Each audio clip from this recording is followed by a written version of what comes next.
నువ్వు మానిటర్ చేసుకోవాలి. చంద్రబాబు గారు చూడండి, స్టేజీ మీద కూర్చున్నప్పుడు అన్ని కులాల వాళ్ళు ఒకళ్ళు ఉంటారు. ఎస్సీల నుంచి అనిత ఉంటుంది, బీసీల నుంచి అచ్చెన్నాయుడు ఉంటాడు, ఎస్టీల నుంచి ఇంకొక నాయకుడు ఉంటాడు. ఖచ్చితంగా మహిళలతో సహా రేషియో ఉంటుంది అక్కడ స్టేజీ మీద. అట్లాంటిది జగన్ కూడా సరిగ్గా మెయింటైన్ చేయడు. ఎలక్షన్స్ అప్పుడు ఏదో ట్రై చేశాడు కానీ స్టేజీ మీద తన కాకపోతే అధికారంలో చేశాడు.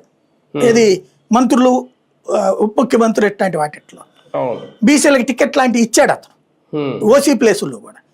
లేకపోతే నరసరావుపేట లాంటి ఏరియాల్లో కృష్ణదేవరాయలు చివరిదాకా ఆగాడు కదా సీటు, కానీ ఎక్కడో ఉన్నటువంటి బీసీని పట్టుకొచ్చి మరి ఇచ్చాడు కదా అక్కడ అనిల్ యాదవ్ని.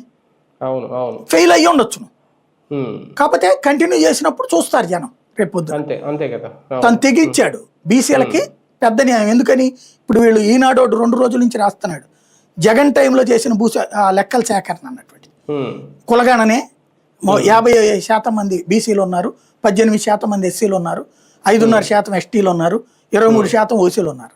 ఆ ప్రకారమే సీట్లు ఇచ్చాడు కదా అతను. మైలవరం వసంత కృష్ణప్రసాద్ మీద బీసీకి ఓ సామాన్యుడికే కదా ఇచ్చింది సీటు. అట్లాంటి చేశాడు కదా అతను ప్రయోగాలు. ఈయన ఎప్పుడు ఇచ్చారు? 2019లో ఇచ్చుకొచ్చారు. అధికారంలో ఉన్న తెలుగుదేశం వస్తే అని చూడండి, అట్లాగే అధికారంలో వచ్చి జగన్ ఇచ్చాడు. అధికారంలో ఉన్నోడు ధైర్యం చేయకూడదు లెక్క ప్రకారం, కానీ చేశాడు. నువ్వు అధికారంలో ఉన్నావు, ఇప్పుడు ఇస్తావా? పోనీ ఆ విధమైనటువంటి